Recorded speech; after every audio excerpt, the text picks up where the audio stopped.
And guess what? I'm actually just gonna turn off my camera because you should be able to see me or not. Why has my camera? Sorry, there's some technical difficulties. Your cam. Oh wait, I need to do Are you like this. looking for the speaker spotlight Yeah, feature? but I can't use like this. And now it There. works. So hi everyone, my name is Ella Yildirim, and I'm the senior Google Workspace consultant here in Sweden. So just a quick FYI, if you want to have the speaker thing on the camera, you need to still have your camera access on Meet as well. That's why we had these small difficulties. And I am not alone today. I have my other Swedish team with me. So please introduce yourself, guys. I'll go Hi. first then. Hello, my name is Andreas Berger, and I also work as a Google Workspace engineer with Rai and Simone on the Swedish or Nordic team, maybe we should say, actually. Yeah, thanks, Andres, and hello, everyone. My name is Simone French. I'm the Work Transformation Tribe Lead for EMEA and the Workspace Practice Lead for the Nordics. Great to have you all here this morning. And it's, I guess, we're presenting from Stockholm, so you've got the Swedish team doing today's presentation. If you have any questions, feel free to pop them into the chat or use the Q&A feature. We have some updates on what's, the workspace updates over the last 3 months, but also a mini recap at the end of Google Next. And for that, we won't be able to record that part. So just a note. Yeah. Without further ado, I'll hand back to Arai and we'll jump in. Yes. So let's just get into it and start and go through the new updates that has been coming in Google recently. So yes, so we have one of the things in Google Chat. This might be a minor update for some people, but I think with the transition of the new Google Chat, this is going to be way helpful. So you can now see participant avatars for unread threads, just so it's easier for you to navigate and see what you've missed, and just jump into conversations easier than it was before. Me personally, I will still use the home button still on chat. I found that one to be very helpful. But if you're not going through the home button, then just you can see like the unread messages on your avatar. And this one, I'm actually gonna ask a question. How many people, I'm not gonna say tried, I want to know how many people are using this feature actively, appointment scheduling in Google Calendar. Yeah, I see some of us are doing, oh, even a thumbs down from Rafael. Okay, so I have to say I really love this feature. It might be the consultant in me that loves this feature, but also the new updates from it is actually making it so much easier now to actually just to schedule meetings with customers or people. So now, for example, right now you can add 20 co-hosts on the appointment schedules when you're creating them. Just an FYI, it takes in consideration of everyone's availability. So if you have 20 people who's quite busy, people will be having a hard time to schedule you. So just have that in mind. Creating appointment schedules, you can now do it in the secondary calendar. So if you're doing a marketing calendar or like a sales calendar, you can do that at one. You can use this feature as well. And expand the delegate access functionality for appointment scheduling. And also now, one of my favorite features right now, check calendars for availability. So what I've done in my calendar, I've actually added my personal Gmail calendar as in my own calendar. So I'm using my Devoteam, my professional calendar, and also my personal Gmail calendar. So if I have like, let's say, a doctor's appointment, I mean, I have a beard, so I go basically to the barber every second week. So it's always good to up. It actually takes notice of that calendar as well, so I don't get scheduled on my like things from my personal calendar as well. So that's actually something that I would highly recommend people to start using. Way easier to schedule meetings now with people. Always taking more time on the features you're liking more. Gmail layouts. Now you can create customized layouts, so you can add more. So you have more customizability, and you can actually share. So let's say you create your own layout with your own logos and everything. You can share that template to other colleagues as well. It will be as a Gmail layout file in your drive. So it's like a Google Photos or like something else in your Google Drive. However, still one thing just to notice is that you can't push it out from an admin perspective. This is the feedback we're getting from a lot of our customers. So you can't push it out as a template, but you can create one in your own Gmail and share it with your colleagues.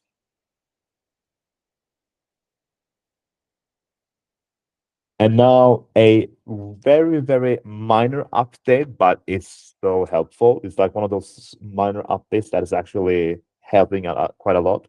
So when you have a message in the Google chat, sorry, not the Google chat, in the chat in your Google Meet, you can actually pin it. And the thing with pinned chat is that if someone joins in late, or I think a lot of you have been in this scenario where you're actually joining a meet from a meeting room, and then you see someone shares a link, then you join in companion mode, and then you have to ask, please reshare the link. Now, everything that you share in the pin chat, you don't need to reshare it. So this is actually a really good feature, like a minor update, but it's a very good one to have. And that was all the communications part. So let's just take a quick break and see the chat. So one from Rafael here, but this feature is not offering slots there across various person calendars. I'm reading the. No, it doesn't offer various slots, but it takes in consideration of the slots. So basically, if you have something, so if you create it on your personal primary account, primary calendar, that's what will be scheduled on that one. However, if you do have co-hosts, they will also get the invite as well. So depending if you're using the co-host feature, then that's what will be on the other calendars as well. But if you're doing it with on the other feature, then it will not take. So we'll take the consideration of your business, but not the actual put it on the calendar. And then from Adam as well, with the calendar scheduling, will there be a feature coming out having a team from which the availability is checked to the calendar of all members of a team, and a random member as a team is chosen when someone books the appointment? No, this is something we've actually wanted to do as well. So just to give an example, we are 3 people in a project, and the ideal is that the customer should just use the link to schedule one of us. However, it now takes in consideration of all of us 3 in the co-presenter, so it takes all of our availability. But that is something we would like to have as well. And just a quick thing, I think you've heard this a lot of times. When you have these kind of feedback, the easiest way always is go to the question mark or help button, depending on which Google tool you're using, and provide feedback to Google directly. Trust me, it's they listen quite a lot from that side, because then it ends up on the right team that manage those things. But Adam, I want to say that me personally, have already given that feedback as well. So yeah. Then let's continue. If there's any more questions. Collaboration, and so yeah, the new Drive home page, now it's been added, like a new search bar and some extra smart chips has been added as well, so you can start using it. I have to say, I still use the old search bar because I'm so used to it, and you click on the search icon for advanced search. But if you want to do a quick search from the home page, just use it now, and it's already now prompt up with the smart chips. If you want to use the old search bar, just go to My Drive, and then you will see it again. And let's have another question. How many people are watching YouTube? I'm guessing a lot of people, right? And when you want to share a specific from a specific what is it called, like a specific time slot, you can't do it. You need to if you're using the browser, you can share. Then you can share from the time, or you can add it's like YouTube hack. You can hack on the URL. You just add an at t equals then the hour or minute and seconds. Now in Google Drive, if you have a video, actually, you can share it directly from at this time. So you just pause the video, click on the share, and then copy a link to this time, and it's going to be way easier. So yeah. And then you can also sort, filter, and manage comments faster in the Google editor, so docs, sheets, and slides. So now what they're but as you can see is what they're introducing is a slides recording. It's a new Google Slides feature that lets you easily record yourself presenting and then share the presentation with others. So yeah, can go to the next one. So basically, you can input numbers into slider to control across the Google Docs, slides, and drawings. So it's more, so you have more easier way to edit some of the things. With as you can see, it's the brightness, the contrast, the opacity as well. So yeah.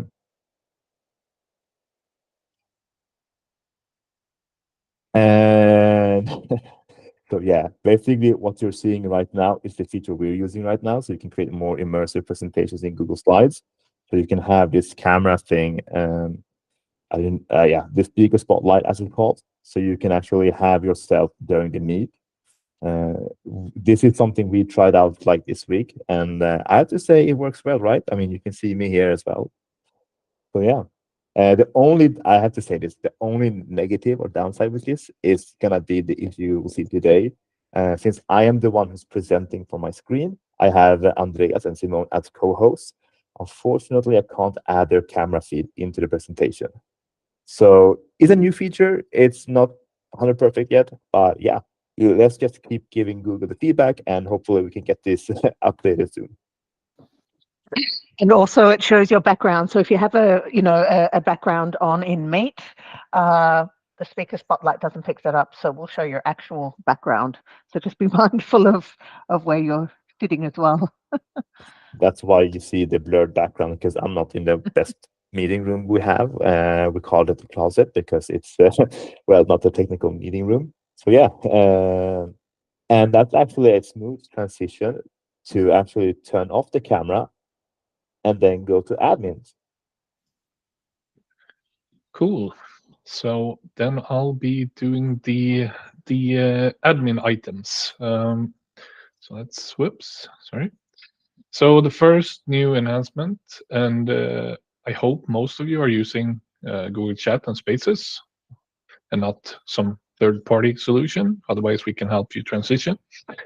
So this is a very good new addition, which is sort of similar to the way you can manage shared drives already today. So the admin has a full overview of all the existing spaces and can go in, they can delete them or change memberships and such. You can have scenarios where you might have like orphaned spaces, like if the space managers have left the company or something like that, then there's no way to manage it.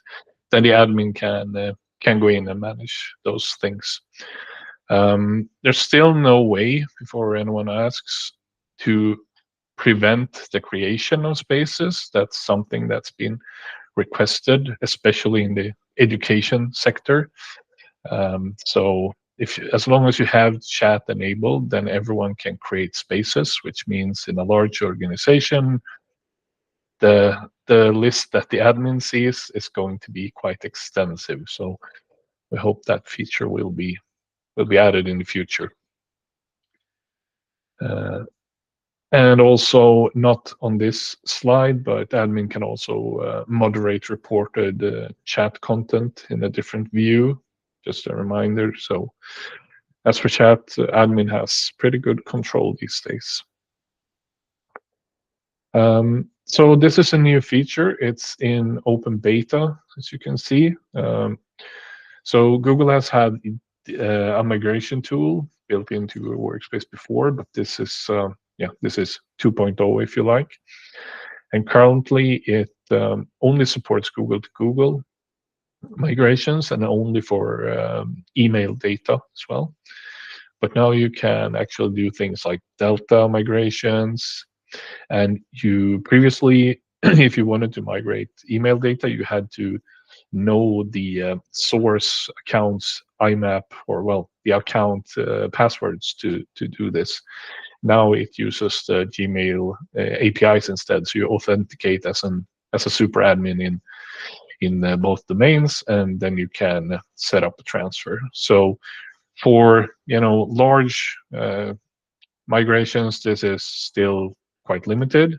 Features are being added in the coming months, but for now it's just the email. But let's say you have two different domains or tenants rather, then you can quite easily migrate email data between them as well internally in the same domain. If you want to move from one account to another, you can use this tool for that as well.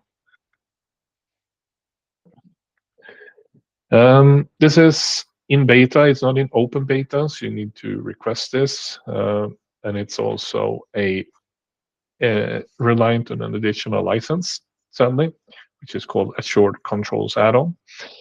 So what this feature lets you do is you can do a controlled takeout of your organization's data and store it somewhere else. And so currently the way it works is when you do a takeout through the admin console, so not an end user Google takeout, which is typically you have that turned off for security reasons. But the admin can export the data. And today this ends up in a US-based cloud bucket, a GCP bucket. And then you can download the data or transfer it somewhere else. So what's coming is you can actually set up so you have it in Europe, for instance, and then you can also see in the slide, which is highlighted in the bottom, that you can set it up to continuous export. So you can have, daily or weekly or whatever or as soon as, the export has ended, it does a new one if you want off-site exports of your data. And this can be set on OU basis or groups and such. So maybe if you move off-boarded users to a special OU, then it automatically exports their data before you wipe the accounts from your domain, just in case you want to retain it anyway. So yeah. And the last one here, I think it's the last one at least. No, it isn't. Yeah, anyway, you can delegate admin privileges for the audit and investigation tool on a much more granular basis. So previously it was all or nothing, and now you can delegate this, so you can give a certain set of people only access to, for instance, the Drive log files, but they cannot see any log files related to Gmail, for instance. So this is great if you want to keep that granularity. Yes, and in the same vein, it's you can do this now when you do the delegated groups admin role.